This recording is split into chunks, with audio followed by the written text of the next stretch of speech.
Thirsty Thursday. How is everybody doing? My name is Matt. Sometimes I go by the Grass Factor. The last name Martin. I'm going to dox myself right here. I live in at 4129 George Costanza Boulevard. I'm just kidding. That's not my address. You don't even like Seinfeld. You don't even like the show, and you reference George. That was a weird callback, dude. That was weird. I don't know where it came from. That's odd. That is odd. But it just showed up. So I'm Matt, and alongside me, we have Ray and Ryan. Gentlemen, how are y'all doing this evening?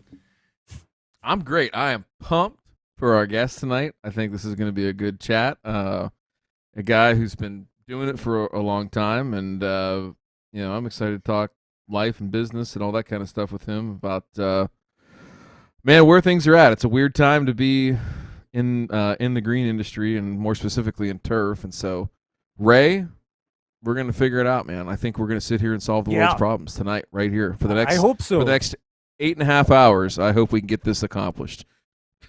We are going to bring down inflation by the end of the night, quadruple-handedly here. We're going to get kicked off now. Way to go. We just got banned from YouTube. If you don't know who we're talking about, we are talking about Pete Denny of GCI Turf. And for those of you that don't know Pete, which is if you don't, then you live under a rock. But I have a funny story because I have known Pete since the pre-YouTube boom, I'll call it, and so back when we were just younger buckaroos in the spray business, and this was the real early days of Pylex. We were talking on the phone, talking about our experiences trying to figure out the solution to controlling warm season grain, playing with all kinds of different rates and variations and timings and all that fun stuff. And that's how Pete and I got to know each other. And then of course, life has funny ways. And then all of a sudden, there's YouTube and the world just gets crazy. And like, wow, that was wild. But it's funny because I've known Pete for a long time, and we've kept in touch the entire time as well too. So it's my pleasure to introduce you on the show, sir. How are you doing this evening? I'm doing wonderful, and I'm excited to be here. I was telling John earlier that I've got to watch you two guys. Of course, I've known Matt forever, but I've got to watch you two guys for a few shows, and I've just been super excited all day to get on here and chat. Well, you're one person to be excited to see me today, Pete, and that's a win in my book. So that's good. That's good. Yeah, that's also a win in my book too, because usually I'm the person that's like, oh, he's here. So Pete, for those who don't know you, I mean the YouTube persona, everything like that, they can go check you out, and we'll definitely want to plug your YouTube channel. But if we were to pull back the curtain for a minute, who is Pete? The person and the business owner, and just how did you get to be sitting in front of us poor lumps right here on this show? Tell me the story. How did Pete get here? I think I sent Matt a text and said, "Hey, that Thursday show looks really interesting. I would like to be on it one time and just kind of hang out and chat and talk, whatever." And we went back and forth, and we figured out, talking like actual long-term business stuff would be a pretty good topic, especially with employees, because I know lots of folks. If you have any. Yeah, exactly. That's a nightmare thing right now. So, that's kind of how it happened. And heck, he sent me a text this morning and said, "Hey, he's going to email you the link." And I'm like, "It's tonight?" I'm real organized, Pete. That's why J Pink does these things, because I can't find my head from a hole in the ground on most days. Pete, talk to me real quick. Just give everybody a rundown. When did you get started in lawn care? But you gotta take a second to dote on yourself and tell the world what you did prior to lawn care, and then tell us about starting your lawn care business and how it's progressed today. You know, how many trucks do you have on the road? What all kinds of services do you offer? All that kind of fun stuff. So, I got married 19 years ago, and Congratulations. Yep. thank you. Been 19 years of absolute wonderful marriage. Uh, and I got started because I got fired. I used to deliver propane, and the propane truck drives around, and they accused me of doing something I didn't do, something to a motor on a truck, and so they fired me. And this, mind you, this was just a few months before I was supposed to get married. And Oh man. imagine that. Yeah, go tell that to my your God. law. Say, Yeah. Oh. Yeah. Oh. Awkward conversation. yes, very. Yeah. So, what happened was, we just sat down and said, "What are we going to do?" And I said, "You know what? I'll just start going. I'll go mow yards, and we'll do that." And so I actually went and applied at another gas company and started and got a job with them. Worked for them part time. I started my company with a Toyota pickup truck, a 1992 model, and I had to go borrow my dad's trailer because I didn't own a trailer. And the trailer I borrowed didn't even have ramps. It was a single axle with no ramps. So I went to Lowe's and bought the little thing that you screw onto a 2x6 and used that for the ramp. I love I had a this. small push. I had a small push mower. Hey, this is why America is so great. This what I'm telling you makes America what it is. I'm a prime example. I had a little push mower. I had a little weed eater. Didn't have a good one. It was the one you buy at Lowe's with the curved shaft. The at bent the arm. end. Oh yeah. Yeah. It was Oh, a terrible weed eater. Terrible. Wouldn't half run. I had a little handheld gas blower, and I went out and I hustled. And when I say I hustled, I meant I literally hustled. I went and told my buddies, went door to door. I said, I mow grass. I'll cut your yard for $20. I'll pick your sticks up. I don't care. I'll do anything you want me to do in this yard if you'll pay me to do it. And that's how it started. And I've always been a really anal guy, meaning when I do something, I have to do it right or correctly or to the best of my ability so that I can sleep at night. That's just the guy I am. And I would do a good job on the yards. And they would say, hey, you need to call Pete and let him do your yard. He leaves it and it looks really good and all that. And it kind of escalated from there. And it finally got to a point. Oh, and here's another thing a lot of people don't know, and I've never told this online, but my wife and I, when we first got married, we struggled financially pretty hard. He was working. I was working at the gas company. And when I got off of there, I had to go mow yards. I got a third job, and that was at night, going door to door like a door to door. Have you ever heard of the Cutco brand of knives? Oh yeah, the Yes! knives. Yes. Got one. Yes. They're like really Yeah. nice, high-end knives. I absolutely love them. I still have the block in there that my demo block. And, They are great knives. yeah, gas company during the day. When I got off work, mowed grass, and then at night I went and sold knives to people, my friends and stuff like that. And I'd done that for a while until we got our money right, and eventually the lawn care company started going up, and I get more and more and more yards, and I would tell the gas company I need to work less and less hours. So it was great that they worked with me like that. That was a huge blessing that they did that. So I grew my business and kind of faded the gas company thing out. And then all of a sudden we woke up one day and I was like, you know what? Let's look at the math. I bet you I ain't got to sell no more kitchen knives. And But I did. I quit selling kitchen knives, and then I was officially self-employed then. Congratulations. Wasn't that a good That's- feeling?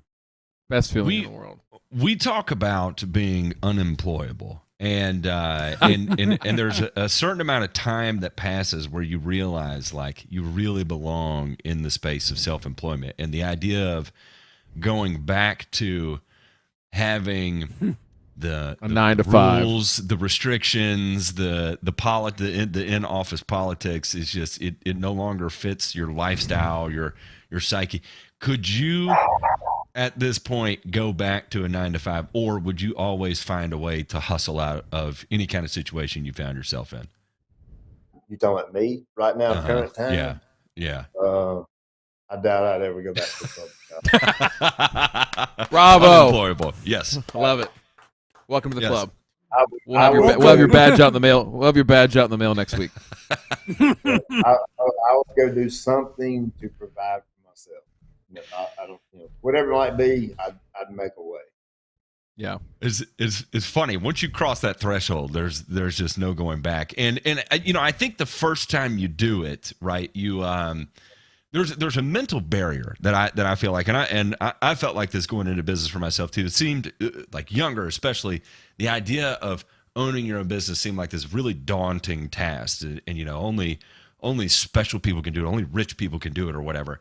And I didn't realize that the only thing you have to do is just believe and then do something, and you can make it a reality. Like you have to keep moving forward.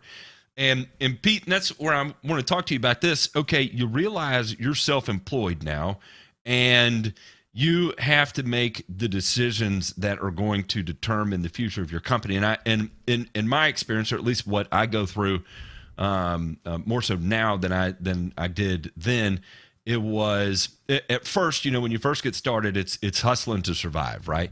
And it's saying yes to make sure you've got cash coming in. And then it becomes strategizing how you're going to grow. And I feel like that's the easiest place to make a mistake, is making the wrong decision for growth. What were some of the decisions you made for growing that were good, and what were some of the decisions you made for growing that were not good? Great question. I would say I can remember sitting on the recliner and talking to my first employee, and he's also one of my best friends that I grew up with. And we were talking, how much will it take for you to come to work for me? You quit your job. He'd been working at this place for, I don't know, Lord knows how long, the factory. And we went back and forth on some things like that. And finally he said, yeah, I'm ready. I'll quit. And at that point in time, I was working so many hours during the day that I put lights on my mower. At that point in time, I bought my first Exmark 52-inch Laser Z. That was the old school deck that had the really, really good deck on it that cut really clean. And so I put lights on it, and I had a trailer park that I mowed, and I convinced them to let me mow it at nighttime because that was the only time I could get it mowed because I had so many yards at that point in time. And I was still just mow and blow, make sure everything's clean, edged up at this point in time. And I talked to my buddy, and he come on board for me and with me, and that was a huge moment. Was that first employee, and he was relatively similar to me in that he was anal and he wasn't going to leave the job. So I got really lucky and started off with a really good employee for my very first one. And we just kind of, after that, it just kind of started branching off into, getting more employees and that kind of thing. And so I'd say that was probably my best moment because it took all the burden off me.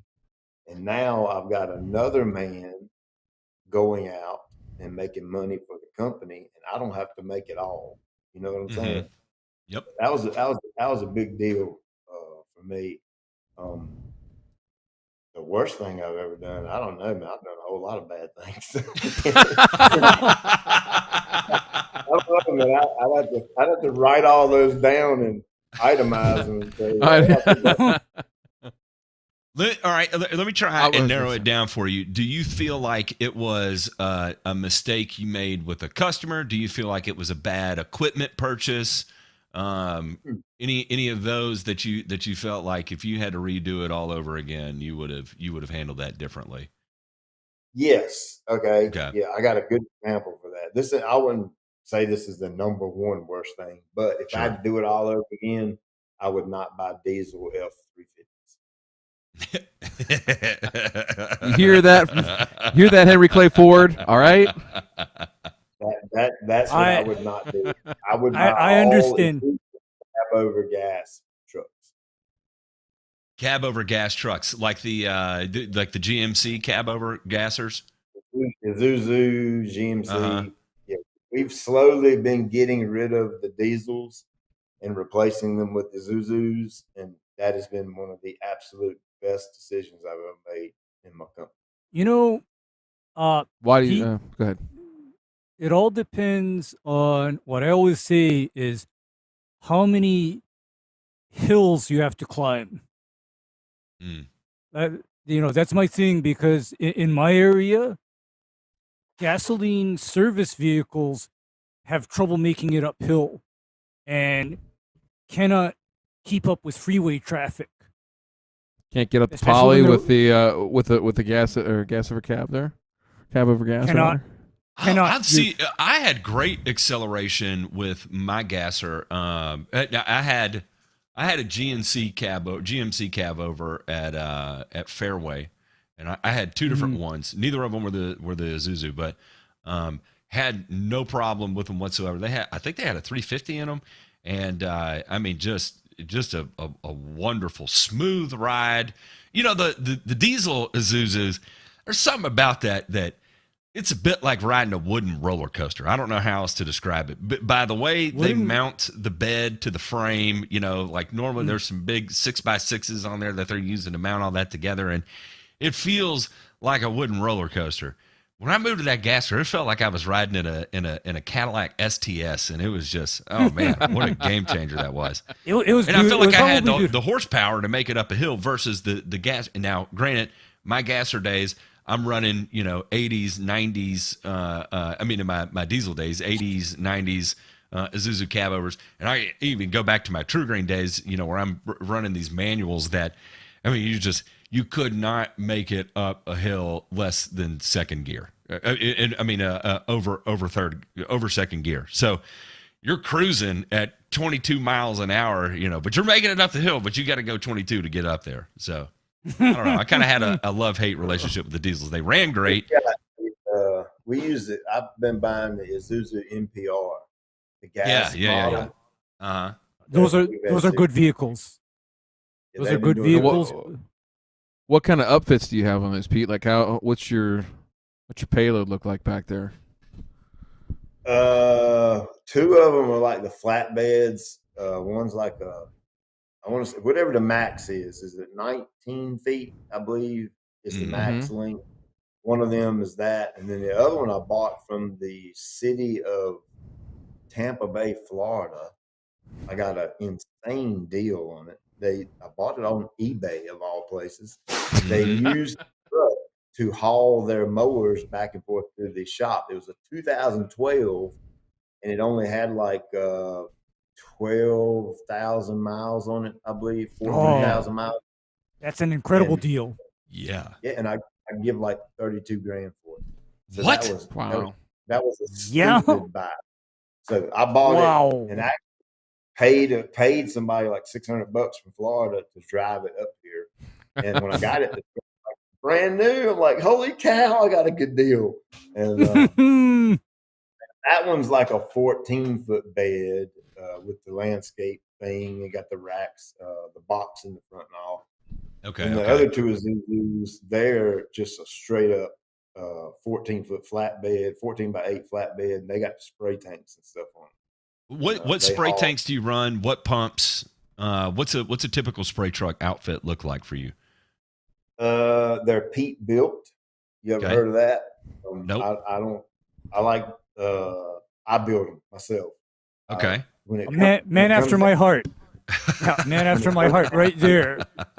Yeah, when it comes down to the plumbing and the way the fluid flows in and out of different things, I'm a nerd. I'm an absolute nerd. And Mm-hmm. I love that part of the spray business. And so I hand built Same. all of them.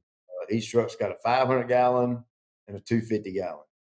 They got 2 hose reels.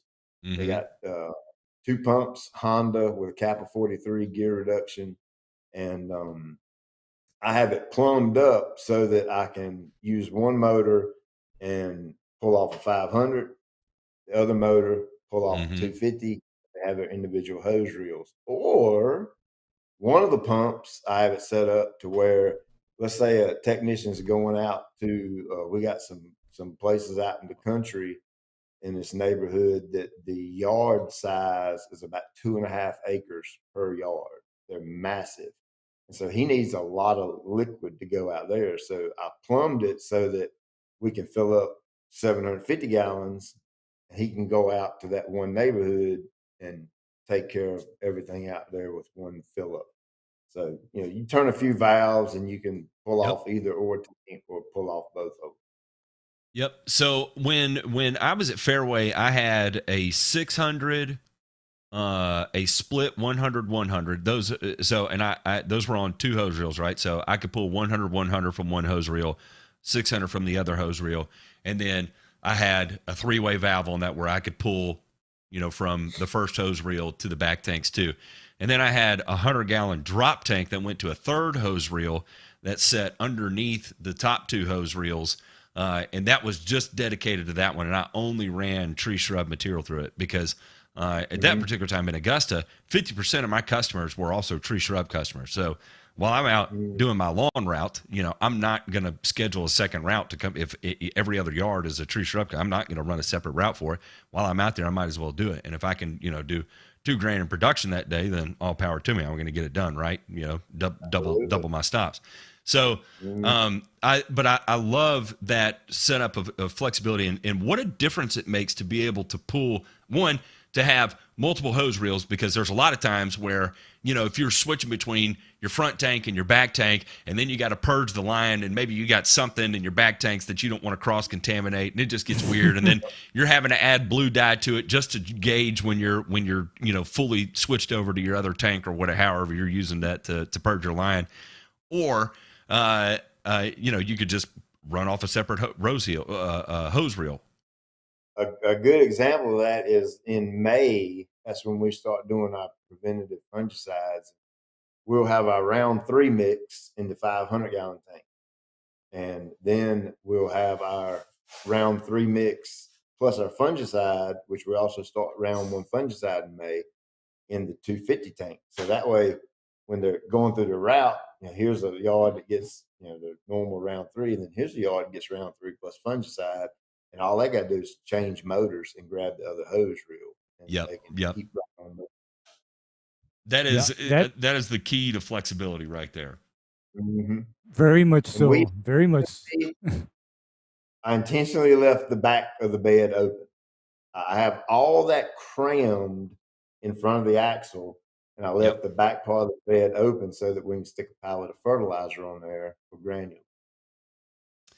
So I could stack. I would have to stack. I couldn't fit with the forklift the pallet back there because I also had the extension on the back of it behind the rear axle where I housed my permagreen, right? And so I was a little bit narrow above it, but I could fit a total of 40 bags on the back and, run a strap across it so it didn't fly everywhere as I'm driving, wherever. But I could get 2,000 pounds of fertilizer back there. It was heavy. I'm not going to lie. When you got 800 gallons on the truck and, a ton of fertilizer on the back, it feels a little squirrely when you're driving. Well, Matt, I'm an equipment nerd. If you had to take one guess, what's my favorite piece of equipment?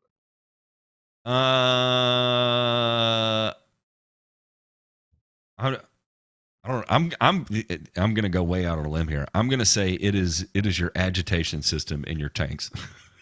No, it's my tow motor. My forklift. It's not a Ventrac. It's not an API. My forklift is my favorite piece of equipment because Oh I Lord, used to have, yes. dude. I Yeah. used to have to get on, ride down the street about a quarter mile or so, a little over a quarter mile, when trucks of product would come in, and I would borrow my buddy's tow motor. And I would drive it down the street. It didn't matter if it's raining. It didn't matter if it's freezing cold or blistering hot. And I'd done that for years and years and years. And it was miserable. And then finally, I got to the point where I had my money saved up, and I bought my own forklift, my own tow motor, and it was the greatest thing ever, man. I didn't have to go down the road to borrow it. I could just load whatever I wanted to load when I wanted to load it. And You know your what? shop organization, all that goes through the roof. Mm-hmm. Yeah. Yeah, that is called just fantastic because you know what, Matt? This speaks to Pete kind of thinking because you know at the companies that I used to work for, you know what I wish those guys had? A forklift? A forklift. Tomo. Yes. Yes, a darn forklift. I mean, you see, that would have saved so much time and so many workplace injuries. Because you see, it never ends well when people are moving around by hand things that are bigger than they are and heavier than they are. Never ends well. You know what? You get the iron strong man to handle that part of the work for you. There is something that I will never forget, and I mean I can't say much. I still stack bags of fertilizer, really for a living, but throwing them on the truck at the end of the day when it's like 8:45 at night, and you just want to go home and you want to go ahead and get it ready so you can sleep in an extra 15 minutes to get out. And not have to worry about loading your truck in the morning. Those last 10 bags of the night, getting them on your truck, there's something very defeating about that, and I do not miss that feeling. Is a tough one. Dude, I've All right. stacked many bags of fertilizer on the back of the truck. It is not fun. Pete, so you've got these spray trucks now. So when did you decide that you were going to be a spray company? When did that start? All right. We were at this was probably 15 to 16, maybe 17 years ago. And we were at about 4 employees, I believe. I think I was running 2 maintenance or mowing type crews. Mm-hmm. And I went and played a round of golf. And it was just me by myself. I just wanted to get away. And I was on the tee, and I I hit my driver and hit into the guy in front of me. Actually, I hit it over him, and didn't realize he was there because it was a little bit of a deal. So I got up there, talked to him, apologized, and blah blah blah. We ended up playing the round of golf the rest of the round in, and he got to we just making conversation. I didn't know the guy. It was a new buddy of mine, and he was talking about how he despised mowing his grass, and I was like, "Huh? Well, I'll mow it for you." you know, anybody said mow grass, I was like, "I'm your man. I'm gonna do it. I'm gonna do it better than anybody else on the block." So he said, "Sure, come on over, look at it," and we went into a gated community in one of the richer parts of Greensboro. Of course, I didn't even know that. He just gave me an address, and I showed up and rolled up. And Matt, this house looked like a castle in Scotland. And it was Oh, yes, it's probably a $2 or $3 million massive. And I give him my price. He said, "Yeah, roll with it." And that was my first, high end account, is what I call it. And as we got into that account, he wanted the grass to look better. He didn't want any weeds. Well, I was like, I don't know how the heck to do that. So I called the big national boys and said, hey, how about you go spray and you do your thing on this grass and I'll keep cutting it. Well, we did that for about 6 or 8 months, and things didn't look any different. Matter of fact, they started looking worse, I thought. Mm-hmm. And so that's when it just clicked in my mind. I was like, heck, we're paying these dudes. I'm gonna go do it myself. And so I went and Mm-hmm. got my, the proper licensing and all that. And then I just started talking to this guy, talking to that guy. That was back before the internet was really jamming like it is Yeah. now. So I didn't have access to all of that online information.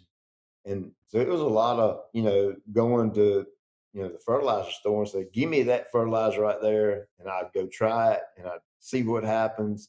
And basically, when I say I'm self taught, that's kind of how all that played out is, I would go buy a product and put it on some grass and see what happened.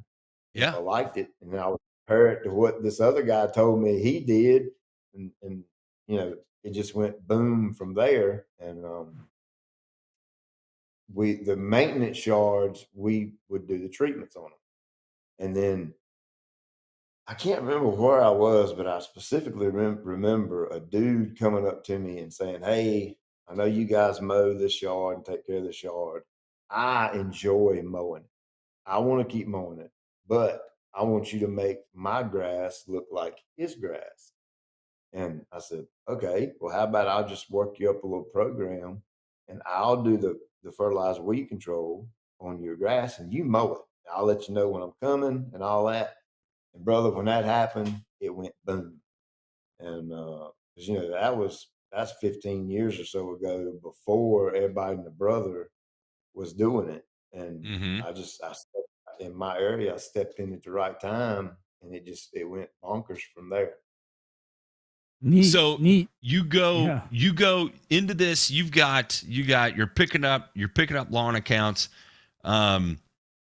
It's starting to grow. You're becoming a fert and squirt company. Well, you're really a full service maintenance company, right? Mm-hmm. Talk to me about your first hire for fert and squirt and what that looked like. Did you have an idea of what kind of employee you were looking for? Were you hiring on personality? Were you hiring on technical ability? What were you looking for, and what did you get? Number one, by the way, that first yard, the Scotland mansion, we're still doing that yard today. And Are you kidding me? that's been a great customer. And from that one customer, he obviously had a big mouth because he told a bunch of his buddies. A bunch of his Pete, buddies started calling me. So now we're like got a bunch of yards inside that one really rich neighborhood. Um, Pete, uh, I gotta ask you, how many yes, sir. years ago was that?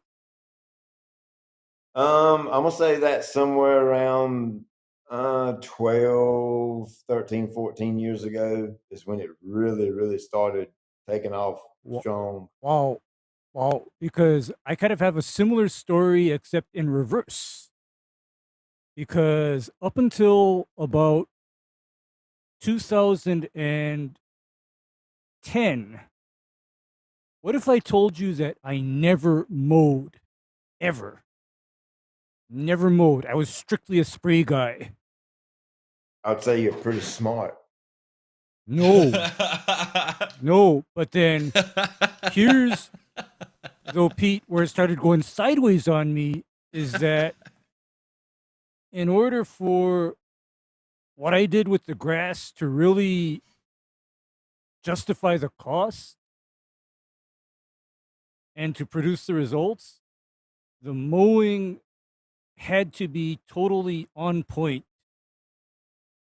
It totally had to be on point. And as of like starting in about 2009 or so, 2010, I've actually had people tell me, you know what? My grass doesn't look that great.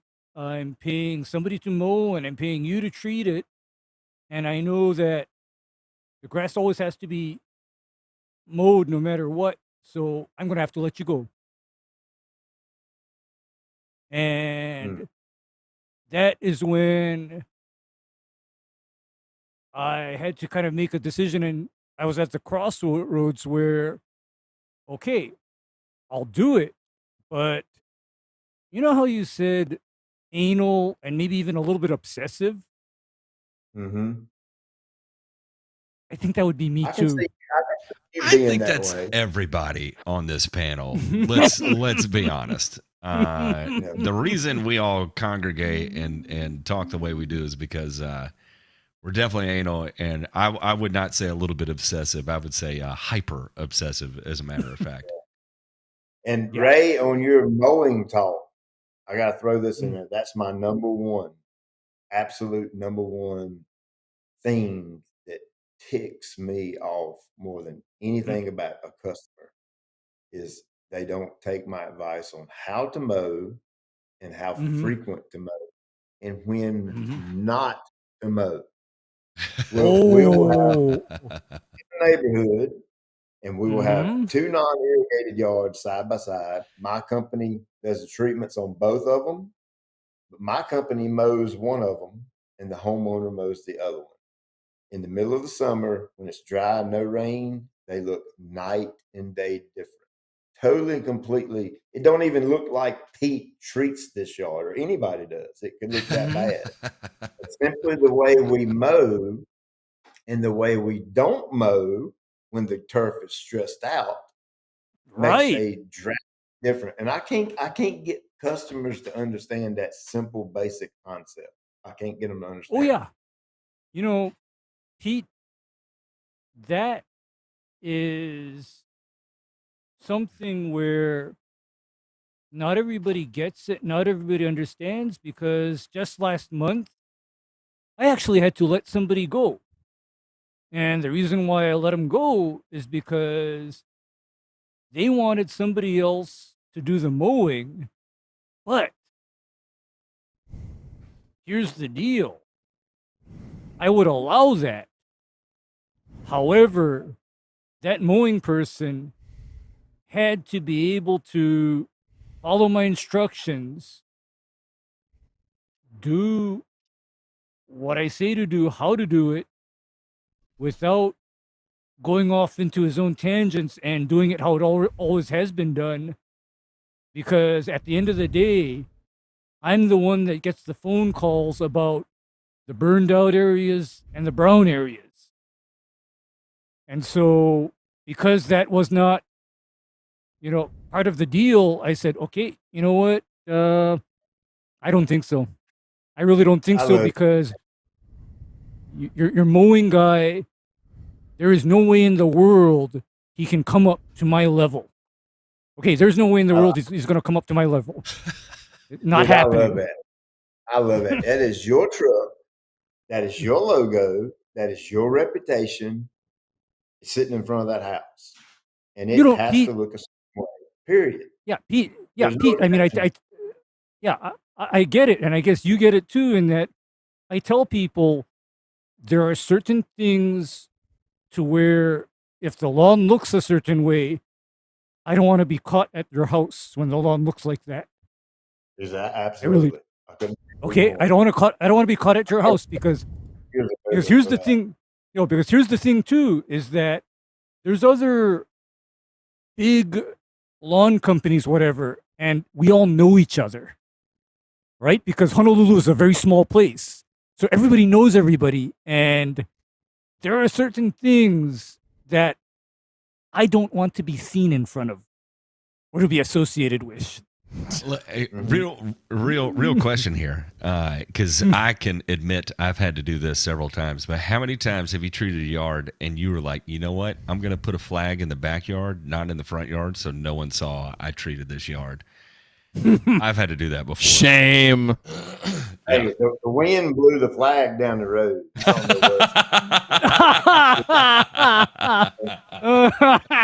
I'll get you on the next one, right? Yeah, exactly. I'm just as passionate about crepe myrtles. I believe a Natchez crepe myrtle should look a certain way. It should not be chainsawed and butchered. And no, about 5 or 6 years ago, this customer, he's a full maintenance customer, great payer, never had any issues with him. Come February, he said, I want you guys to cut this crepe myrtle back. I was like, well, we'll come in there and nitpick a little bit, trim it up so it looked good. He said, no, I want to cut back. And I said, no, I'm not going to do it. I don't want my truck sitting in front of your driveway with a butchered crepe myrtle. So we come back the next week, and my guys hit me up and said, hey, he got somebody else to cut this crepe myrtle back. And it was literally, it went from a 20-foot beautiful, gorgeous tree down to a 8-foot pile of studs. Stick. Nope. Stick. Immediately No. called me. I said, brother, you're fired. I am not, I can't do it. I told you I was going to do it the correct way. My truck is, and I ain't lying. This is a true story. I fired the customer right then, right there. I said, hey, it's all good. It's your house. You take care of the crepe myrtle how you want to. But my truck is not going to sit in the driveway with that mess right there. And so we Okay. parted ways. Pete, I mean, you know what? A man after my heart. Because I've told people at various points in time, here's what's going to happen is I'll do the best I can for you.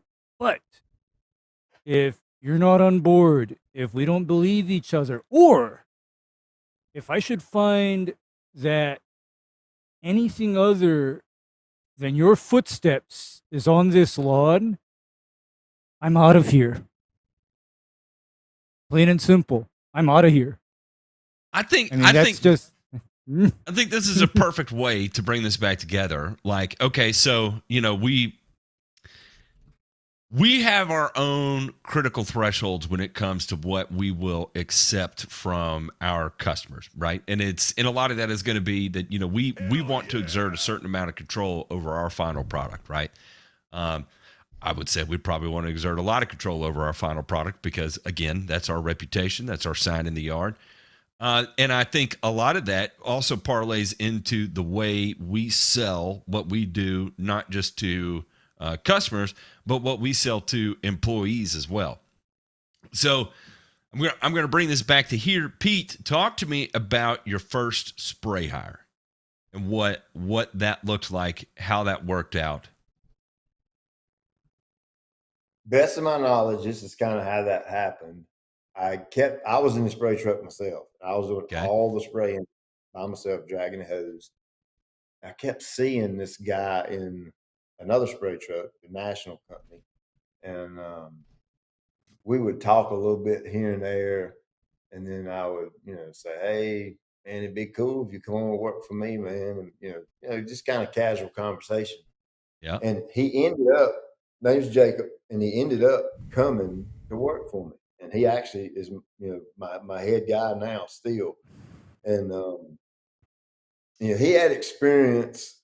And when I went out with him, he done things just a little bit different. That's probably kind of the way that he was taught.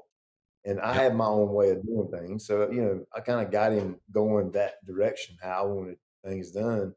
And to this day, I mean, he's a godsend, man. I'm telling you, he's a super, super good friend of mine. And then he's an incredible worker as well. And he does his job super good. He's always at work. That's a big thing. And that's a real big deal right now in the time we're living in, is show up to work. You know what I'm saying? Just show up. Well, how complex of a topic is that? And what's strange is that we're having that conversation because it's become so complex. What were you going to say, DeMay? No, I mean, the showing up, the physical presence even isn't enough anymore, right? Like, you got to be mentally checked in, locked in, and especially on our side of it, right? Because you're either running dangerous equipment or you're spraying dangerous chemicals, or Pete, like you said, your name's on that truck, and that person's texting on their phone, smashes into somebody in a truck. Like, there's so many more things now, I think, that can go wrong, and so much more scrutiny that whole mental piece, right? That people are bought in, and so I don't know. I'm just curious of you hire a bunch of people, right, over the course of your company's history.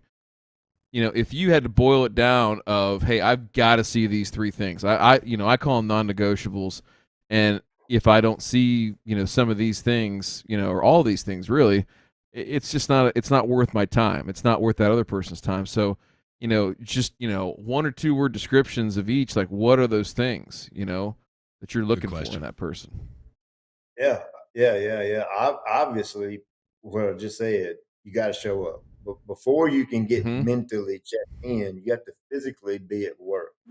Yeah. Wait. You mean I can't work from home and spray? Come on, Pete. Negative. Come on, Pete. You're cramping my style, man. You mean I got to put pants on to come spray? Jeez, man. No, I'm kidding. I'm going. Go on. Yeah. Dependability first. Got to be Yep. there. Yep. Two, you have to be a competent person. Okay. When we hire somebody for the mowing side or the maintenance side, it's a lot different than when you hire somebody for the spraying side. Yes. Definitely. I'm not going to say almost anybody can run a lawnmower, but almost anybody can run a lawnmower. Okay.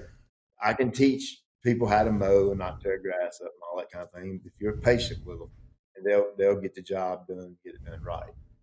But the spray side, like you said, you mess with chemicals, and you can literally go out and fry somebody's yard if you don't know exactly what you're doing. So you have to be competent, someone with good common sense. And the third part of that, I would say, a detailed person, someone who is highly detailed, and they don't have to be detailed away from work. I don't care what you do away from work, but when you're on my time and I'm paying you money, I want a detailed person, meaning don't cut the corners. When you spray all the way out to the asphalt. You don't cut that corner and round it off and things like that. And, I'd have to go with those three things: dependable, common sense, and, mentally there, and some detailed characteristics would be required as well. One of the things I noticed about, I'll let you go in just a second, Debate, is one of the things I noticed about hiring people specifically from the national companies, was telling them to slow down, relax. You need to chill out. And even I remember having to be told that as well when I moved from True Green to Fairway Lawns. My boss telling me, like, one, you need to calm down. Two, you need to do something outside of work besides work. Like, you hit your number, you come in, go home, and take your mind off work. Quit being a weirdo. And, like, again, that obsessive compulsive thing that we have. That's the boss's job. We take the job home most of the time, and we do all the worry. You know what I'm saying? And hey, Mr. Ferguson had a great point right there, and that is absolutely true. Integrity. I think they call it ghosting. Is it called ghosting loans? Where, oh man, yeah. I sprayed that yard, but then they go do something else with the material. That is a major deal. That's a big deal. Thank you for bringing that up, Mr. No, Ferguson, that's big. It is, it's and especially 15 years ago, nobody had cameras out in front of their house, but now, I mean, damn near everybody's got a camera. Yep. Oh, hey, I noticed your guy just got out of the truck, put the treatment slip in the door, and stuck the sign on the yard, and he was on his way. So yeah, that's the integrity. That is thing. So unacceptable, and that is someone who doesn't just need to not be employed there. He needs to get out of the industry. Period. 100% out of the industry. And I challenge everybody who's listening right now that is a business owner, or even if you're not a business owner and you work for one of these companies and you come across someone that's like that, don't just encourage them to leave the company. Encourage them to leave the industry. Find something else. Get out of here. Those people are the bane of when we talk about the weakest links and how we need to purge them. They need to get out. And I'm being incredibly harsh about that, but it chaps my rear end to no end, because it takes one of those. It takes one of those people to create a bad name for a decade worth of good work. All it takes is one person doing that one time, and it's unacceptable. I got one worse for you.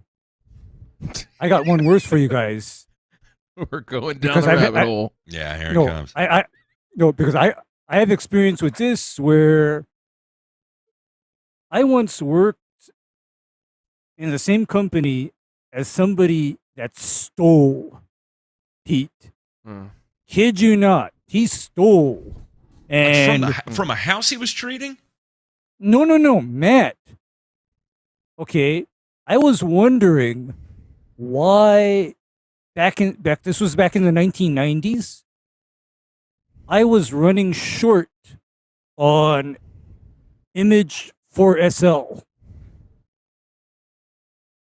And just so that you guys know, back then, Image 4SL was about $500 a gallon. Oh, so he was black marketing it. Oh man. or whatever. I mean, this guy was kind of helping himself, and it's like, and the reason why that became important is because, hey, one, I need the material to do what I'm supposed to do, and number two, I didn't pay for it, and number three, old boy is siphoning from the company.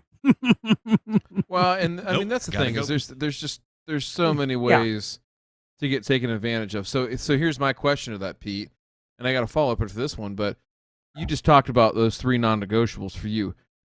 How do you tease that out in an interview or a conversation? How long, and I guess question. Well, no, it's a good question, but it's also what is your strategy? Do you? My first hire, I knew the guy for 15 years before, and I knew this person up and down fully and trusted him implicitly, still do to this day. And so I'm just curious of what is that like for you? Has that changed over the years where, it used to be you can go out and get employees off the street and get some pretty decent folks, right? And now it's so cutthroat for competition. Can you tease out those things in a short conversation, or do you have to really still get to know somebody over the course of, weeks, months, whatever, before you're ready to say, okay, hey, you can come be a part of GCI Turf because I know that you're legit. How has that worked, and has it changed at all with this, we'll call it the current climate? Yeah. Absolutely it's changed. Okay. Drastically for us. Meaning, I still go through the same process. Somebody wants a job, talk to them, get a scoop, what they've done, what they know. I try to dig in a little bit on their personal life just to kind of pull some conversation to kind of see what kind of person they are. And, at the end of the day, you just have to make a gut decision based on your conversations with them. Here recently in the past, I don't know, several years, I've actually pulled them in and walked people around the shop. Saying, this is what this does. This is what this does. What do you know about this? Different equipment and stuff like that. And try to get a real good feel for them. At the end of the day, you get your gut instinct says, okay, let's hire this guy. And then that's where the rubber meets the road. And you find out if everything they told you is true. I never, ever send a new employee out by themselves, ever. I spray guys trained Jacob for an extensive amount of time, usually a couple of months. Months? Yes. I train for anywhere from 45 to 60 days. They're with Jacob, or either they go out with me, son. Just to interject, to put that into perspective, that typically in corporate lawn care, you are going to have anywhere from 3, maybe 10 days in a truck with someone else. Maybe. I got something better than that. when I hired Jacob, if I remember my memory serves me right, he said the first day on the job they give him a route sheet and held the gun and said you wave it back and forth and you walk the whole yard and Oh put him in the Lord! truck. This hurts to hear. Oh goodness! My goodness! That I apologize, but I'm pretty dang sure that's what he told me. Wow! And you know, So- Wow! here's something that really pisses you off. When you spend thousands of dollars in payroll training a person, and then here comes the day that they're supposed to get their own truck and they quit. Ah. That happened to me one time this year. I trained the boy for Really? 2 months, paid all his payroll, but say I'm not making no money on him training. No, when you got paying two in a truck, you're not making money. And when he's actually doing the spray and training under Jacob, I'm not making any money on Jacob. And got him ready. He got ready to get in the truck and then quit cold turkey. No 2-week notice, no nothing. Livid. Absolutely. My temper got the best thing. It just really burns me raw. Yeah, I can understand that, man, and that's so. Okay, so that's a great segue into my next question. And you've been in it long enough now that you've seen this. I mean, the world goes round, right? Keeps going round and round, and so as it keeps spinning here, does it spin more towards? Okay, you know what? I don't need to have 10, 12 guys on the road. You know what? I'm going to get the 5 best guys I can, gals, whatever. And you know what? We're going to focus on our people. The guy that is going to trust me every time I say, hey, I'm going to trim the crepe myrtle that way. I'm going to fire everybody who doesn't fit my mold, and I'm going to rake. And I'm just going to take care of all those people, and I'm going to live a healthy, comfortable, happy life. I'm going to make enough money. My employees are going to be well taken care of. We're going to have new equipment when we need it and do all that. Do you think, and I'm not saying about you specifically, I'm just saying talk more broadly because I know you talk to a ton of people all over the country just like we do. Do you think it's going to go that way? Because people are like, well, what's the point in expanding and just having this, roulette wheel of employees coming into my business each year and just going right back out and I keep losing money? Is it going to go that way, or what do you think is going to happen, I guess? Well, I'm so glad you asked that question because it's already happened. I was there last. Yes, sir, Ray. I was there last July. It got so frustrating for me trying to find new employees. I had one dude in a spray truck that worked for me 2, possibly 3 years. He was at work all the time. He done his job all the time. Is just an incredible employee. Good dude. Out of the blue, quit. No warning, quit. no nothing. Quit cold turkey and didn't even have it bought. Didn't he had a company credit card, keys to the shop, all that. Didn't even have the balls to come tell me. He give the company credit card and the keys to Jacob, to another employee, and said, "Go tell Peter." Oh my God! My goodness! All right, the guy was on the maintenance crew, done the exact same thing. Just never come back to work. No notice, no nothing. And when those two things happened, I just got to thinking. I was like, it just ain't worth the stress. It ain't worth. Yeah. No, it is not for real. Yeah, and at that point in time, we were well over 1,000 yards, and I don't know if I want this. And my YouTube thing was going crazy, and I was super busy with that, and I was wanting the local company to do its own thing so I could focus online. And I finally said, "Screw it, I'm done." I told my wife works the front desk at the office, her and Sadie. I said, "Tammy, we're not taking no more new customers." Starting, this was July of last year.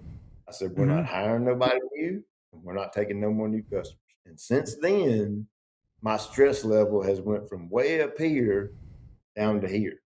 And that's because I'm not dealing with people quitting on me all the time. And the funny thing is, and if y'all watching, I ain't talking junk about you, but both of them called and asked me. Both of them have called and asked for their job back. I told both of them, you burnt that bridge. Should have respected me more. Yeah, you know what, Pete?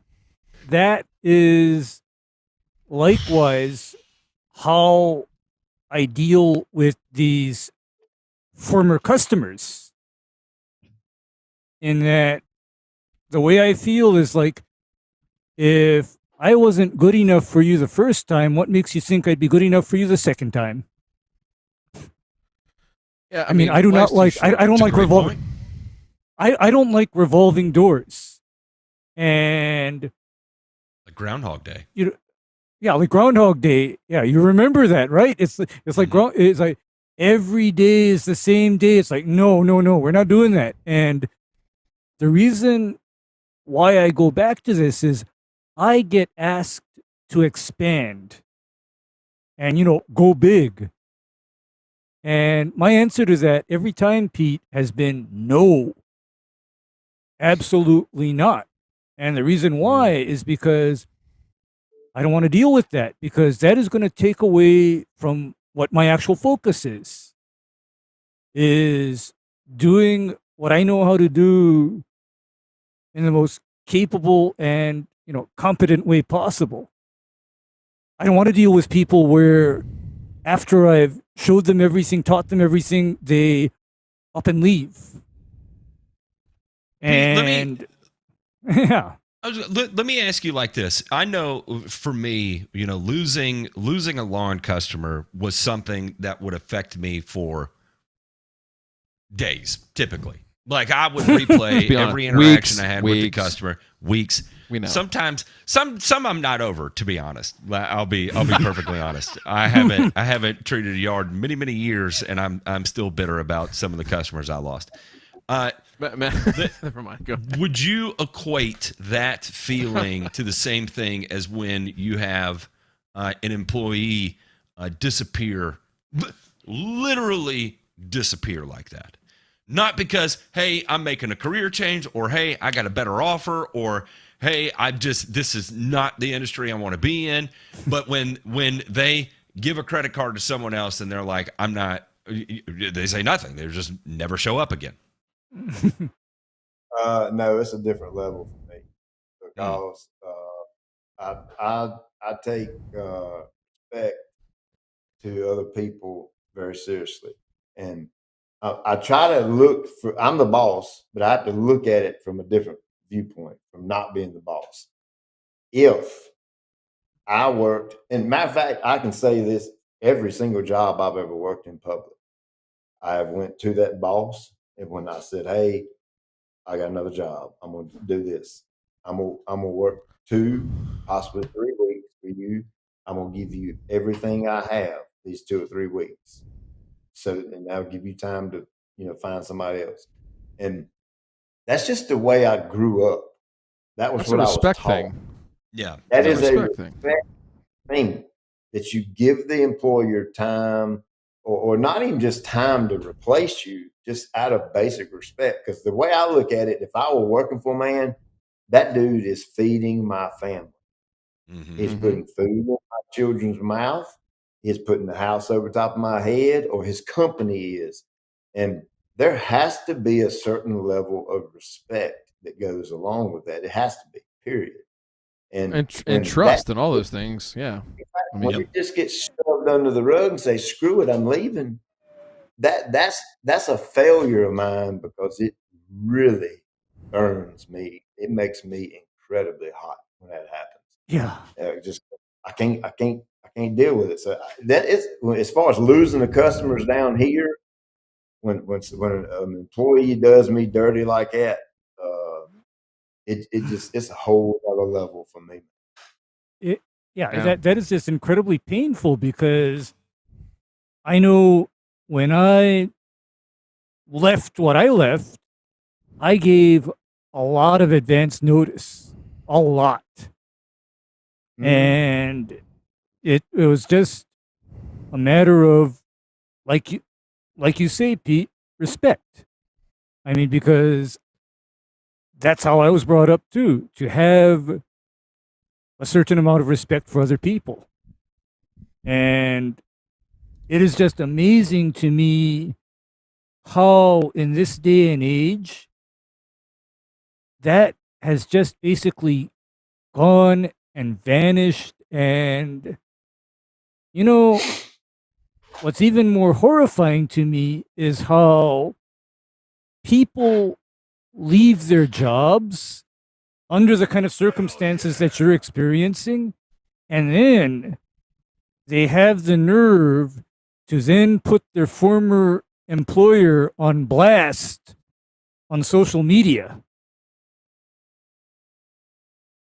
I've heard of that, like all of these, horrible things where I'm like, I'm you know, I'm not a perfect employer, but I will Mhm. say this, and you can go to any of my guys and ask right now.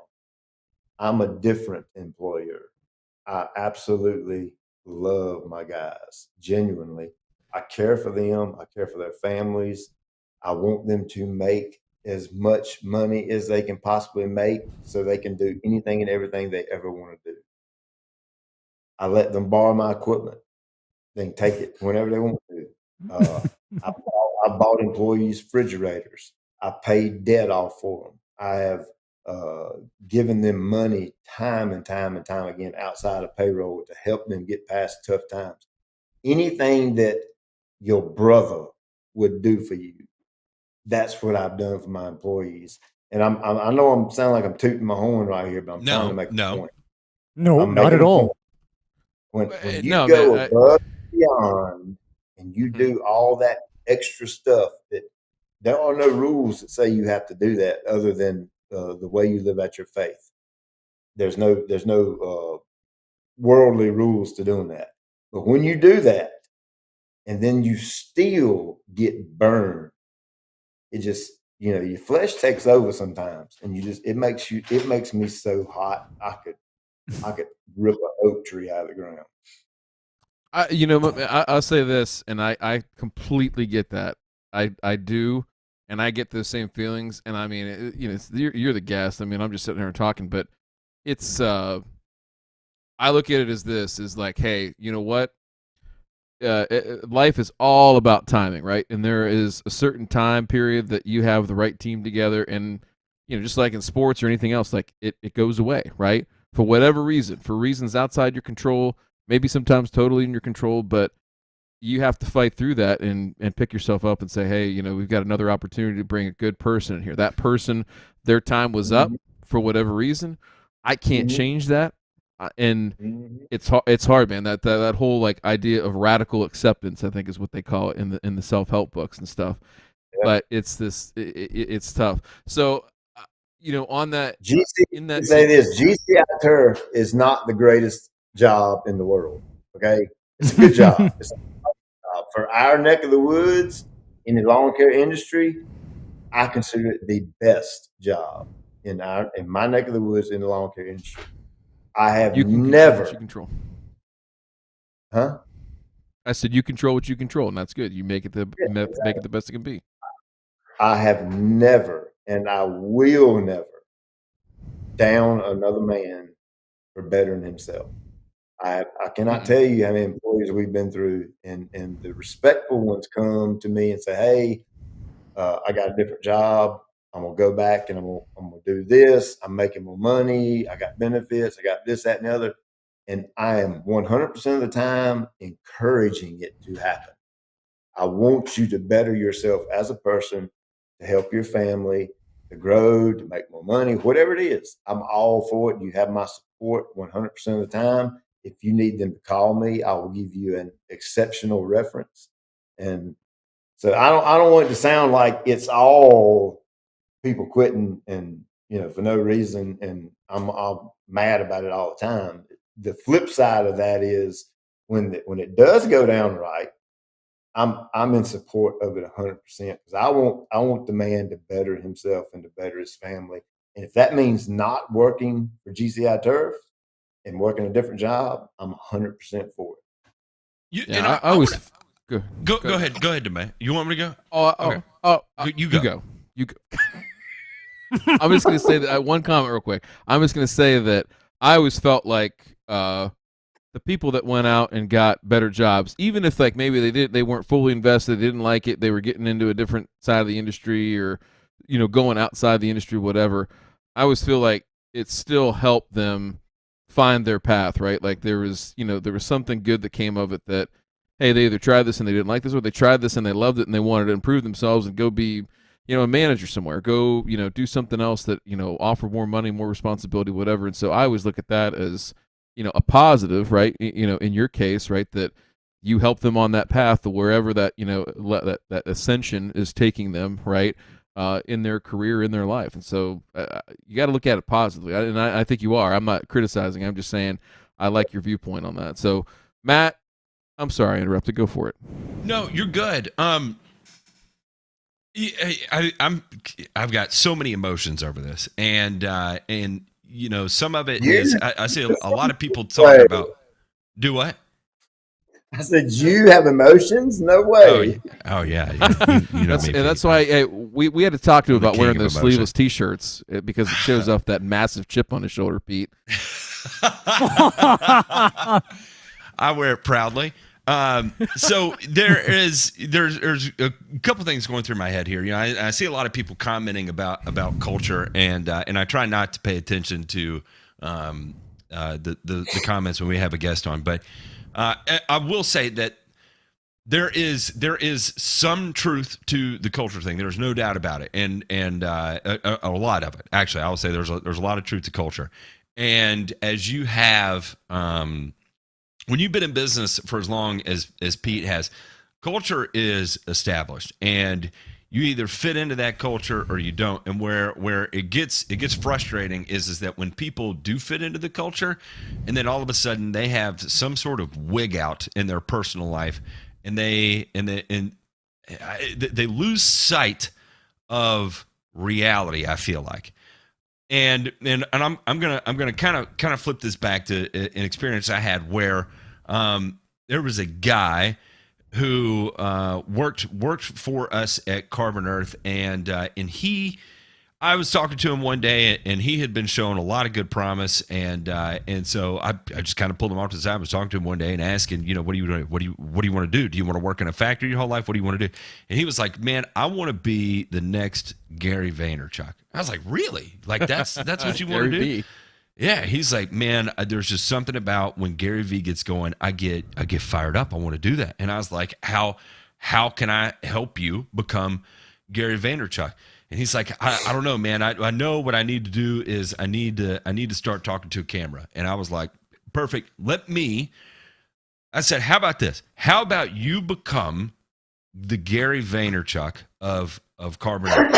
And I was like, and I don't care who you make mad for putting a camera in their face. I don't care. I was like, as long as if you remember at the end of the day that whatever it is that you're going to put in someone's face, you have to always make it positive. And I want you to remember that you work for a fertilizer company too, and you are an extension of that fertilizer company. I said, so I'm going to buy a camera and I'm going to put it in your hands, and I'm going to give you every tool you need to become the Gary Vaynerchuk of Carbon Earth and build your own personal brand using our outreach and our company presence. And it was very difficult at first because the guy was nervous to start recording and stuff, and I would stay in his ass, get out there and just record, because I promise, if once you start doing it, it'll come natural to you, but you just got to make that first step. And he started, and it was funny. I was going back reviewing the footage, and I was like, this is all good stuff right here. And I actually cut it up into a small video for him, and I sent it to him, and I was like, this is just some simple editing I put on this. Take a look at it. He was like, man, that's amazing. It did turn out a lot better than I thought it was going to. And he had some trouble in his personal life one day that I kind of got wind of. And I was like, it's all noise. You don't need to worry about it. Whatever we can do to help you through this, just let us know. And I was like, even if I have to do it personally, I don't care, because you're going to be the next Gary Vaynerchuk. You got to do this. And instead of looking at that as an opportunity to change his own at-home culture, his own personal cycle that he's dealing with at home, he fell victim to it and was like, you know what? No, I think I need to stop working. Like, that was the logical step to him was, I need to step away from this right now. Like, and it doesn't even make sense. And I don't want to get into too much on the personal stuff, but there was some like it's legal issues, but nothing that had to do with like jail or anything like that, right? And simple stuff that could be taken care of. And for whatever reason, and I don't know, is it education? Is it town culture because we're in a small town? But the next logical step was to give up on the job. And I'll never understand that. And that's one of those that sticks with me. And I'll say I didn't feel mad about that, but the level of hurt I felt about that, it freaked me out. And then I wanted him to feel the same level of hurt I did.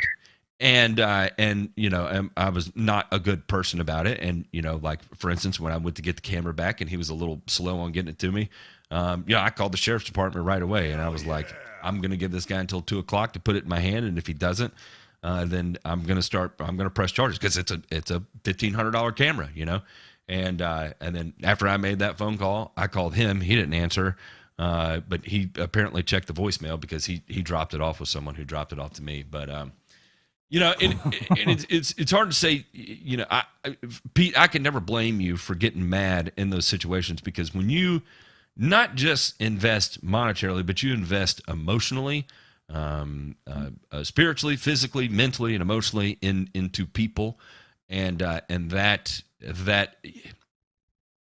level of logic and just weirdness of decision making that falls into people's minds is so far beyond your control that it makes it makes rational people do irrational things that they wouldn't normally do. That's not normally part of their personality because what just happened made absolutely no sense. So anyway, I just want to say that's one of the hardest things. I've gotten better at it over the past 4 or 5 years, but that's always been one of the hardest things for me to do. Separate me being the boss and me being the friend.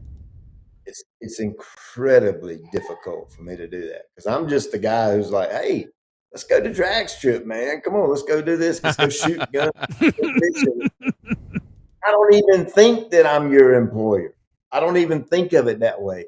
And I tell my guys constantly, I'm your friend first. Then I'll be your boss. I'll be your boss second. I'm going to be your friend first. And talking about your whole culture thing, I got my own theory on that or ideas. I think it is not necessarily culture, but I think it goes back to the individual home. And I think it goes back to the individual daddy in the home and how they discipline their child and how they teach them this is right, this is wrong, we respect this, we don't do this, whatever. You know where I'm going with that. And the reason I say that is I have 2 guys on my maintenance crew. They're both I think they're both like 10 years older than me. They're older. I'm not calling them older, but they're older than me by 6 Oh, they're years. old. Get out of here. Pete, I know how old you are. They're old. And here's the point I'm making. Those 2 guys will work the skin off of their hand to make GCI turf all it can be. They one of them's been with me for almost 15 years. He was my second employee I ever hired, and he's still with me. And they will literally work the skin off their hand to make sure the company is successful. You don't find that anymore. No. That's old school teaching that when they grew up where they grew up, their mom and their daddy whooped them when they didn't do something right. And they disciplined them. They taught them to do this the right way. When you do your job, you go at it with everything you got. And I just don't think that's taught to kids anymore. I'm guilty. We live in a different day and age where we all have these now, these little things right here. I am as guilty as anyone else. But at the same time, you have to take that time with your kids and teach them respect, right and wrong, work ethic, things like that. My son is in high school. He's a senior, and he's got a job. He had a job bagging groceries at the local grocery store. He got a different job that was going to work him more hours and pay him some more money. The first thing I asked him, I said, "Have you given him a notice yet?" And he said, yes, sir. I've given him a 2-week notice, and we've worked all that out. And I was adamant on making sure he got that part right. And I didn't even have to, he's just heard me talk about it so many times. And I was extremely proud of him that he respected that employer enough to do that. And it's just, it's hard to find that kind of ethic in some of the, I'm not saying it's not out there, because it is, but in my personal experience over the past 2 years, it's been very difficult to find it. And that's the thing. Go ahead. No, you go ahead. You go ahead. I will take. All right, I'll take it this time. So, the one thing I think about that too, Pete, is, where does this game of tug of war end, right? Where you've got, and this is a rhetorical question mainly, but where you've got employees that are saying, "Hey, I need more money. I need less hours. I need to be able to, have all these things," and have that, are leaning hard into that culture shift, which, again, I get. I mean, I think there's a lot of people that work, far too hard, far too long for far too little, right? That, in the grand scheme of things, probably deserve a little bit more. On the flip side of that, though, I think you're seeing more employers that are giving in, right, to a certain extent. And where does this end? Like, where, you can only give so much, as an owner, you're taking on all that mediocrity. Risk. Yeah, but you're taking on the, so I was thinking about this in preparing for this show. I was driving around today and I thought about this question and just like, hey, where does this end, right? And to your point, your boy, that's a great story because he's seen it, right? He's seen it from the other side. He's seen you have that struggle of, man, this really affected me by this person. And whether you said that outwardly or not, I'm sure he saw it. I'm sure as he got older, he picked up on it that, hey, so-and-so left and, man, dad's, pretty burnt up, pretty unhappy, Dad's whatever. He's right now. It's affecting him. It's affecting, this person I love.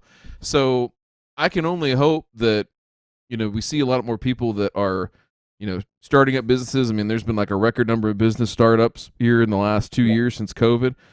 Maybe that's the only hope I have, is that maybe as people start to see it from the other side and their kids see the bad that comes with the good, right? Because business ownership is not the rosy picture that everybody paints it out to be. I mean, it is the most worrisome, nervous thing. I can't believe that Matt Martin participates in and leans so hard with his, anxious tendencies into this. But I hope that people will see that and unfortunately experience some of the pain, some of the worry, some of the self-doubt, some of all those things, all the negative things that come into it, and maybe see and teach their kids, hey, you know what? You should be grateful, just as grateful as Pete is to have you working at GCI, that I ought to be grateful that I have a boss that is, so supportive and so, welcoming and allow me to work and do my thing and make a good wage and put, like you said, put a roof over, my head, food on the table for my kids, all that kind of stuff. I think that, that was that kind of the last thought I had, and then I had to go back to work. But was, Pete, I think a lot of it is just gratitude on both sides. I think that there's employers that are not grateful enough for the people that help provide them, the opportunity to make, a good chunk of money, but with all the risk and everything that's associated with it. And on the flip side of that, you got employees that there are good ones. You have them working for you right now. People that are grateful that say, hey, I love this company. I love what it stands for. I love what we do. And Pete, I'm ride or die with you, man, whether you like it or not. And those are the people you got to find. It's just so hard. So I don't know. There was no point to that. I just, again, just something I'm thinking about this show, and so being so excited for this conversation tonight. So it's a positive perspective, and I appreciate that, because it's real easy to get down in the dumps about this. And I see a lot of people in the comments again, saying there are good people that come from good workers that come from bad homes. No doubt. One of the things I felt like I noticed in hiring was you had to find someone at the appropriate time. There's a certain amount of timing that comes on, especially that I felt like with young people, right? And I, like, for instance, when hiring in lawn care, I liked, and this probably goes against every hiring law there is, and I probably shouldn't say this out loud, but I liked people that were in a committed relationship or newly married, and had a certain amount of what I would call desperation. I feel like they were the most malleable, the hungriest, and the most willing to adapt or adopt your way of conducting business, right? The way I actually recognize that is that I started thinking about when I became when I went from a B employee to an A employee, right? And I would say my time at True Green, I was very much a B employee, and then my time at Fairway, I was very much an A employee. The difference was that I met someone and I got engaged really quickly and I got married really quickly, and I was very, very poor, very, very poor, and I was willing to do anything You were motivated. to provide exactly. And You're motivated, anything to provide for my home, my family, my wife, and it was, there was something about that. It clicked with me. It clicked with me at True Green how much I love the industry, how much extra effort that if I ever wanted to shine in a corporate environment, I had to go above and beyond. Work didn't just end when I went home. I had to study when I got home. I had to figure out all the different active ingredients. I had to figure out what AIs killed which weeds. I had to read labels, and I at least figured that out, that was going to be the only way I stood out in corporate America. And then when I really hit the desperation point, that was when it was all hands on deck, and it was 100% self-sacrifice for my marriage. It was self-sacrifice for my family that I am now the provider of. And I noticed that so many of the good, I wouldn't even say good, great employees, good to great employees, were in that similar scenario, that were either in a committed relationship or recently married, and fighting. And it clicked with them that they are now the provider. That it's their responsibility to provide, and they had a different air about them. You could see when they had a bad night with their wife when they got to work, but it was like they were going down and they were looking through their route, and then all of a sudden a smile came on their face, because they knew they were getting back out there to have another opportunity to provide and make things right at home, for whatever it was, whether it was a money thing or who knows, kids on the way and they just found out and they weren't planning to have one yet. All those things kind of factor into it. Pete, let me ask you this. Matt, have you noticed that? Hey, here's your desperation story. This was years ago. My first ever aeration and seeding job. A customer asked me to aerate and seed their yard, and I was like, "What's that?" I don't even know. At the time, I didn't know what that was. I figured it out. I was like, "Okay, I need to go buy a bag of grass seed." Well, my bank account didn't have enough money in it to buy a bag, and I think the best of my knowledge was like $49 or $59 at that point in time years ago, and I didn't have enough money to buy the grass seed, and I was too embarrassed to go ask the customer for the money up front.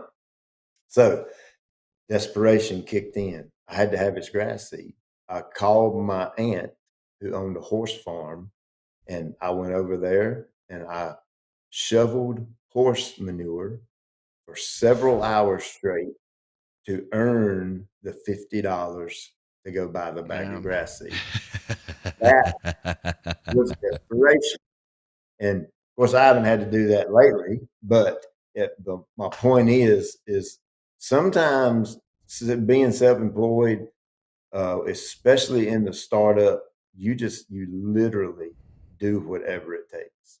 And I was not going to go to this customer and say, "I don't have your bag of grass seed." And I was not going to ask him for the money up front. I just wasn't going to do it.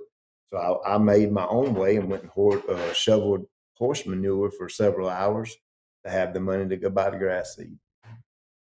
Wow.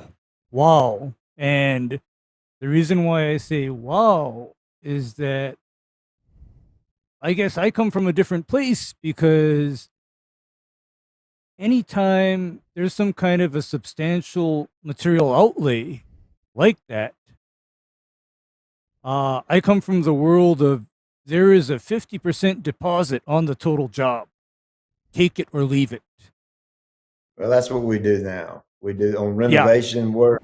It's 50% up front and 50% up. Matter of fact, we get their credit card number, and it's 50% say yes, and we tell them up front when Pete finishes the renovation, he's going to call the office and say, "Hey, Ms. Jones's renovation is completed.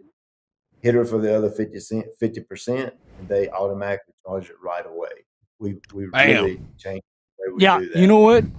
And I'm actually have gotten to the point in the last several years where I don't touch work unless I have somebody's number one email, number two, their card.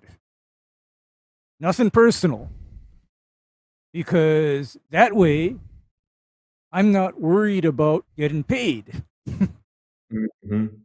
Okay? I'm not worried. I mean, it's like I'm not worried about getting paid. And as I said, I mean, I make it very clear is that I will require a 50% deposit on any kind of work that requires a substantial outlay in materials. That's just how it goes. And there's no feeling in the world like having an AR that is so big and you have nothing. Nothing. And you're like, on paper, I'm worth so much pleasantries. And in reality, I don't have a damn thing. I don't even know what I'm going to eat for dinner tonight. That is a horrifying feeling. No, Isn't it? I appreciate that. Isn't that terrible? I mean, and you know what, Matt? I made sure that I never got there because you know what? People don't like me because here's what I'm often doing. I am quietly standing in the corner off to the side watching them make mistakes. Okay? I'm quietly watching them make mistakes, crash and burn, not having enough money in their bank account. I've seen it. Okay, I've seen it all, and so I learn from it. And I'm always thinking, how do I make it so that someone is not standing in the corner watching me suffer? Okay, I'm always doing that. You want to talk about desperation? There's Ray painting the picture right there.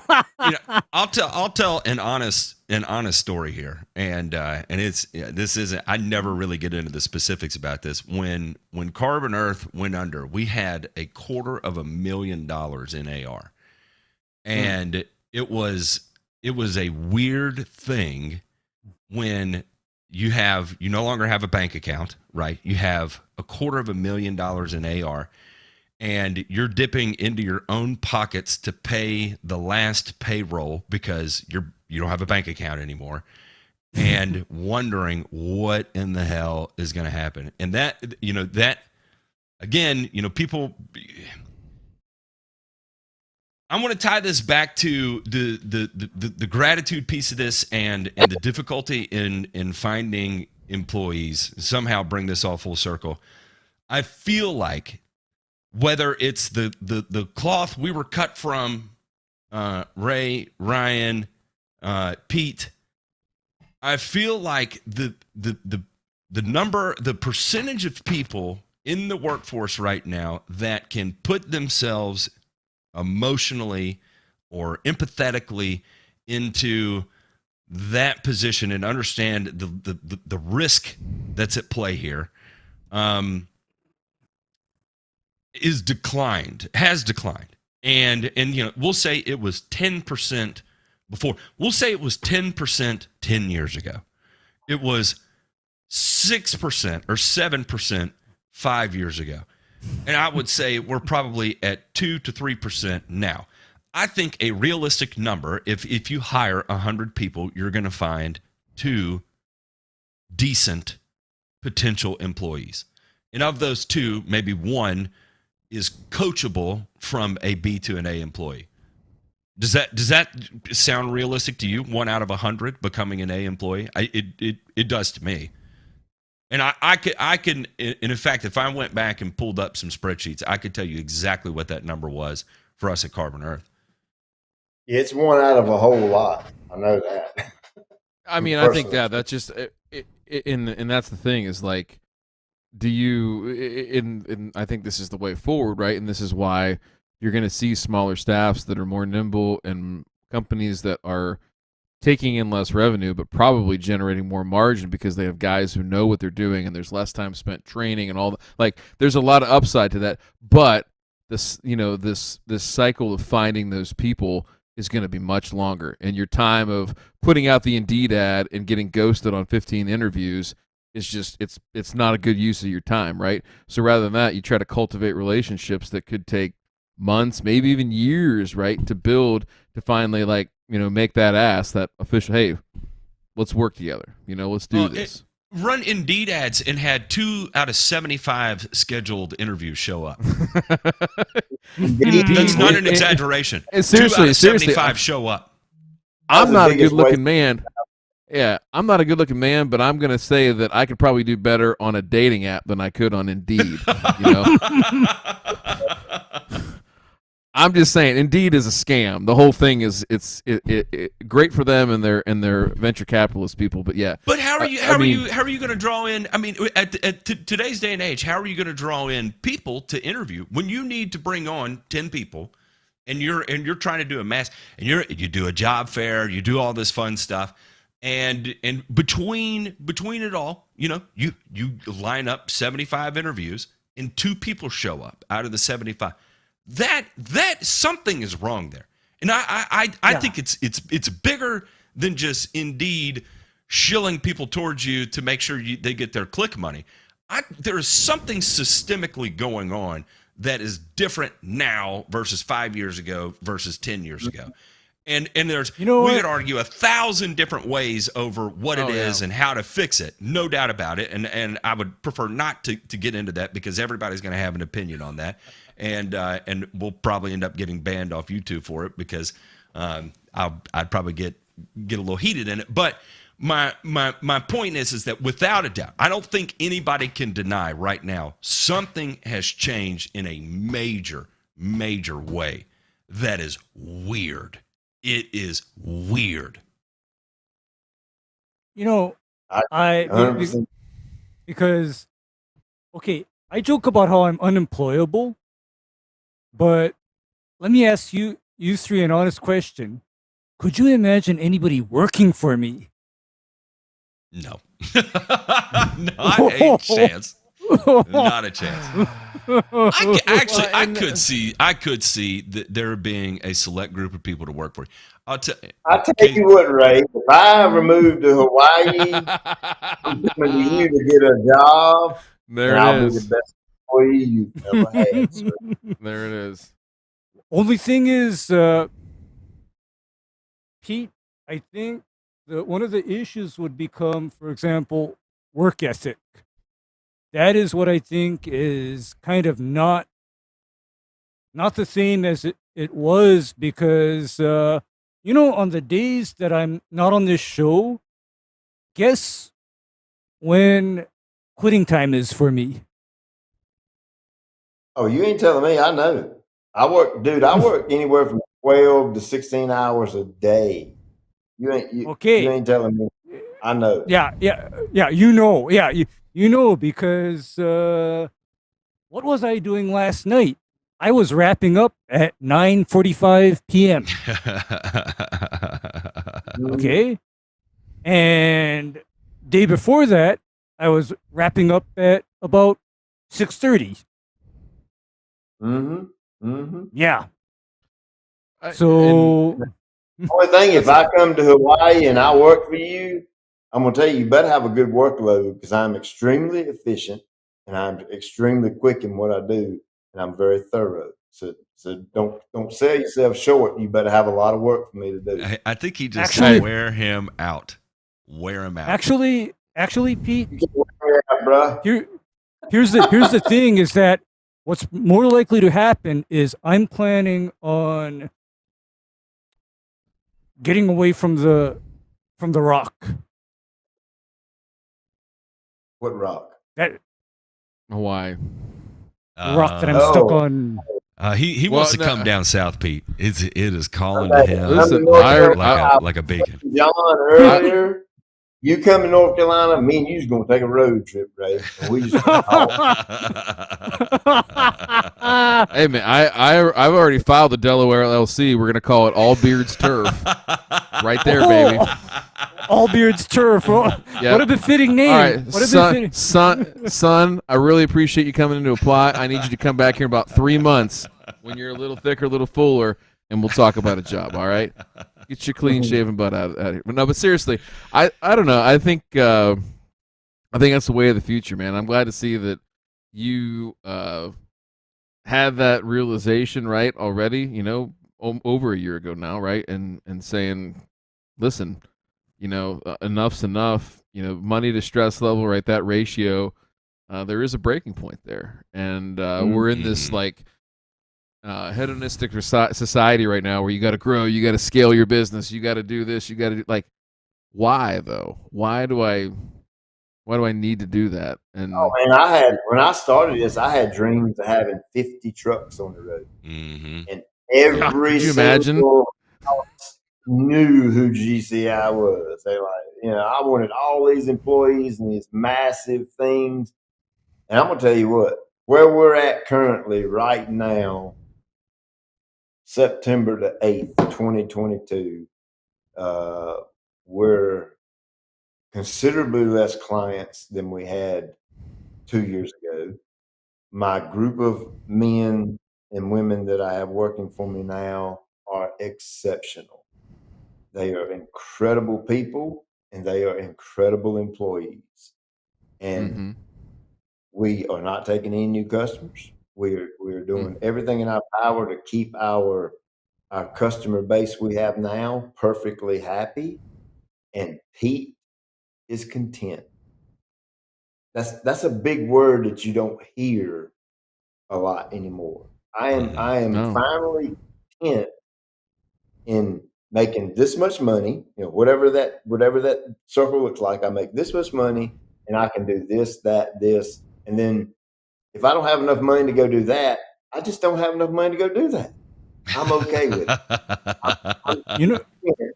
Now, my stress level has just went way down. You know what, Pete? Do you know why I actually became self-employed? You didn't like taking instruction. I don't know why. No. He tried to kill his guy. Oh, I'm kidding. That was not true. He went after him with the truck. It was actually to reduce my stress level. Yeah. Yeah. It was actually reduce my because I tell people honestly that me being self-employed, I essentially consider myself semi-retired right now. And I have been semi-retired since 2007. Okay, I've been semi-retired. He sits on a computer and talks to us for 6 hours a week. I mean, that to me sounds like semi-retired. Yeah. Yeah. 6 hours a week, right? I don't know. Hey, I'm grateful for it, but Pete, everything you just said there is. I hope the people who listen to this will hear the message that, and everybody has their own definition, but wealth is not your net worth, right? Those are two different things. Sure. I believe that wealth is, you be able to do what you want to do when you want to do it, right? And, to have a good staff that you can say, hey, you know what, man, I need to take the day off and take the kids to, to Six Flags or something because I want to.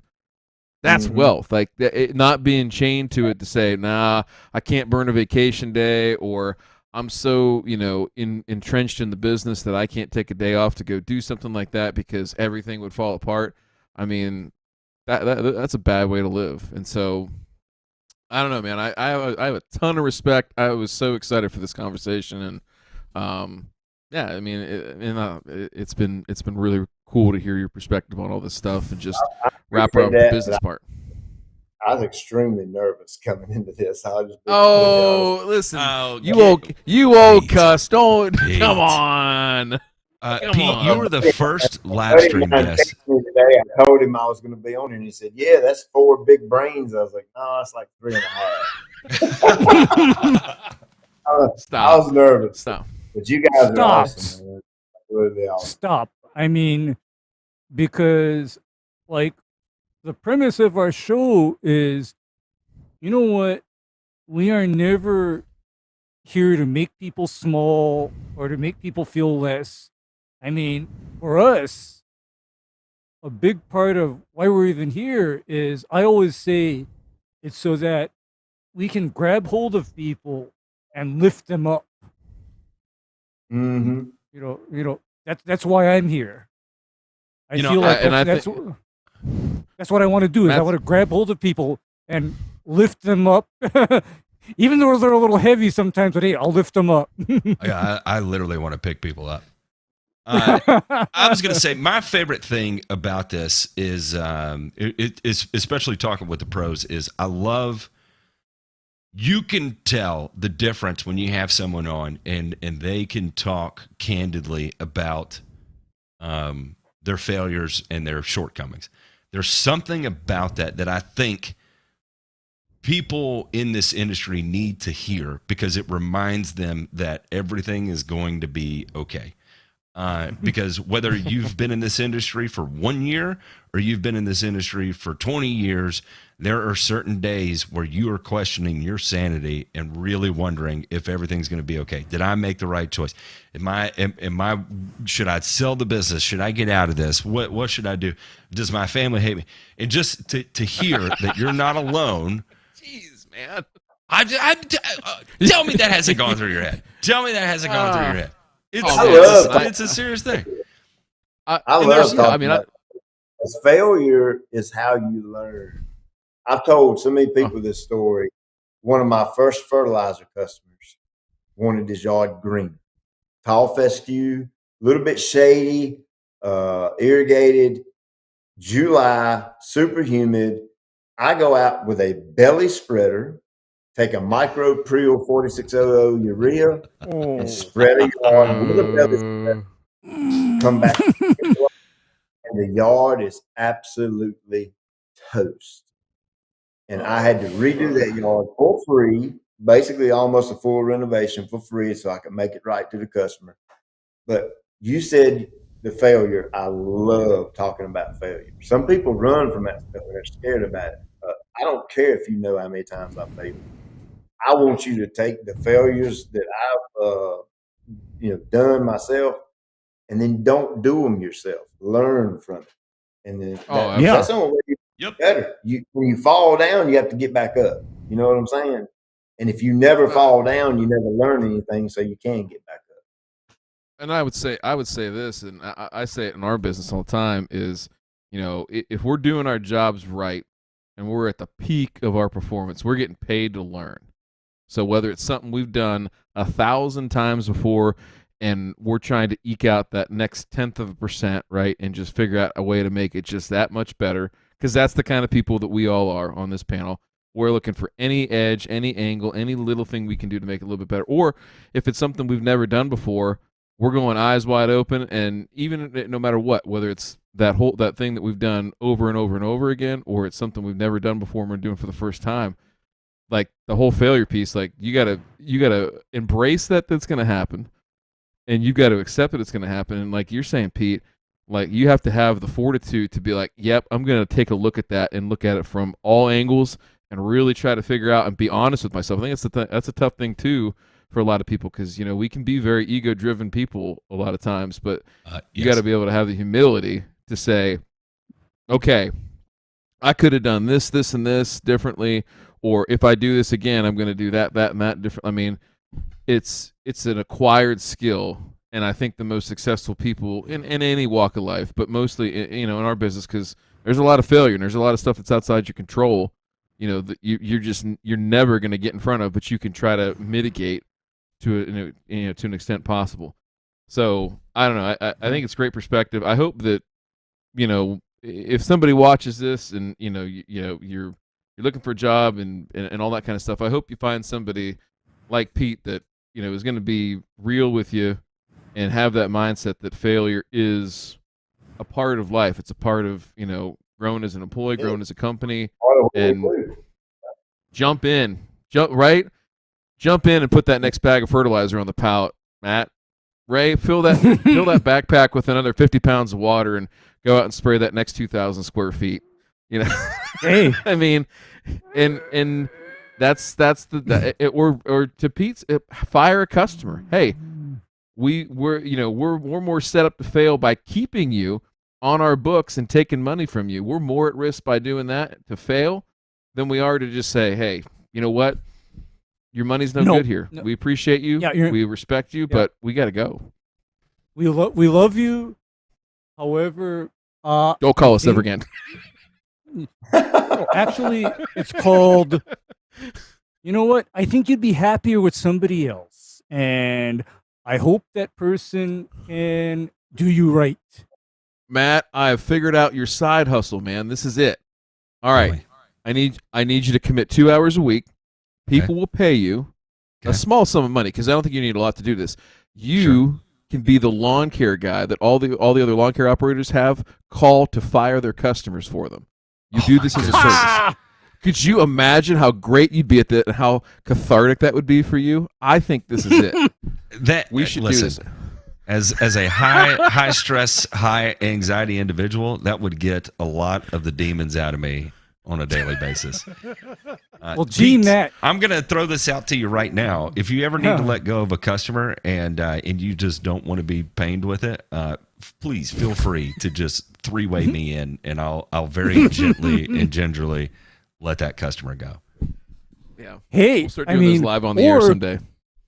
Or Pete, if you feel that you don't need to be gentle or nice about it, put me in on it.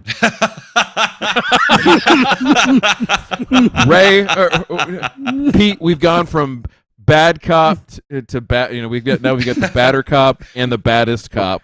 So those would be the ones that still owe you money and you want to fire. That's when we'll bring Ray in. So let's get all three of us on the line, and we get into an argument with each other as we're firing fire your customer. No, you're gonna fire him. Yeah. Pete's yelling at Ray, Ray's yelling at me, I'm yelling at Pete, and just really freaking the customer out. Well, I was going to say, and then at that point, what you hope to do is, hey, guys, I can't be a part of this. I'm going to have to quit. I can't. It's like a wrestling match, So another that change, it wasn't just the employee thing that's been happening. It was also at that time, the whole YouTube thing was, going crazy for me. Wow. And yes. That opened up an entire e-commerce business that we have going on too. So we got a spray company, we got a maintenance company, we got an e-commerce business, and I've already started a fourth company that is ready to rock and roll. It's ready to go. As soon as I touch a button, it's ready to go. But I don't have any people that I can hire right now to do it. So I got that part on hold. But it's good to have plans. It's good to have something. Go ahead. Right about that time when I made that July decision to stop taking customers, my time was insane, meaning hours and hours and hours. I would go to work all day at the office in my local company. I would come home, film a video for the YouTube because technically that's a job. That's what I consider it a job because I'm working, putting videos out there, and people see the videos and they buy stuff based off what they see. So to me, that's a job. So I'm out here filming videos, come in, do some family thing, eat supper. Everybody's in the bed, and I'm up at 1, 2, 3 o'clock in the morning editing videos to get it out for Saturday morning. And that was just going on, and I couldn't take any more of it. I had to stop. It was killing me physically, mentally.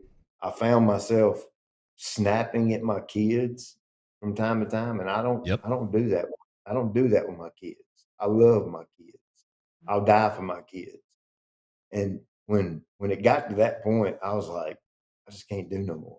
I can't. It's too much physical exertion and too much mental exertion on one body, on one person. No matter how big and bad you think you are, you can't do it all. So that, along with the employee thing, kind of made me say, all right, I got to put the brakes on. And that's why we kind of downsized the local company so that it frees me up even more to do more of the online stuff, which that's kind of my niche right now for Pete personally. And it's been going pretty smooth here lately. Because I think it had to do with that one change. You can't do so much. You know what I'm saying? And Got to focus, bro.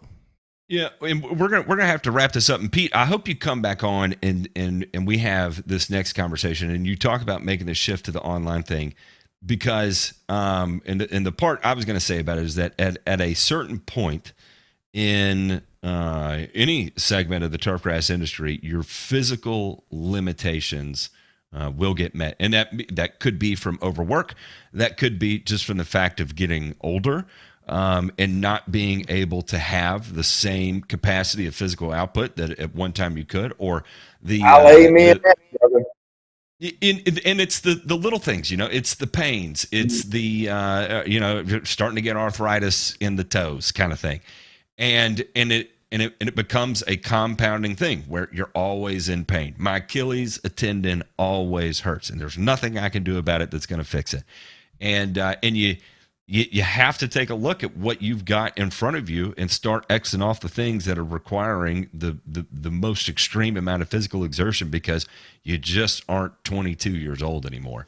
And that it could be an entire show in and of itself. And, we talk about, maybe part of a lack of draw in this industry is the physical aspect of it. And, I kind of feel like as a society, we shy away from physical, self-imposed physical distress is going to be a very scientific way to make it sound like, some people just don't want to sweat their ass off, when they can make $75,000 sitting behind a computer screen, versus, being out there and driving your head into the ground as hard as you can. And at the end of the day, being so tired that you can barely take your shirt off. And some people like that. I enjoy that. If I don't sweat every day, I feel weird. Like I left gas in the tank. Yeah, we started aerating and seeding this week, so I'm on a truck myself to help the spray crews stay caught up, stay on schedule, because we only have a limited window to get it done. Yep, and I love it. I am not behind the computer, not looking at that stupid computer screen. I'm not typing anything and having to do math and numbers and all that. I love being out in the field. I absolutely love it. Don't you? I believe it keeps you young. I believe it keeps you young because last month I made 50, right? And people tell me I don't look 50. And that is something where I don't plan on looking or being a day over 50 for quite a while. Ray, you don't look 50, but you act 70, and that's why I love you. So I want to make that very clear. But you look 35 to me, and you'll always look 35 to me. All right, we got to get out of here, Pete. Thank you so much for coming on. I hope you come back again. This was anytime, man. This we can talk. Go into equipment. I mean, so many. I wanted to get about to the ball fields and the equipment. We didn't get there, but we'll the next time. We're going to definitely do that next time. Every other Thursday night, I go to the drag strip, so I'm available every other Thursday. Perfect, because we do a call-in show pretty much every other Thursday. We're trying to get to that point, but we kind of got a lot of guests lined up right now. So, anyway, Pete, I can't wait for you to come back. Thank you, everybody, for tuning in. Pete, thank you for your time, and we will catch everybody on the flip side. See you later. Yeah.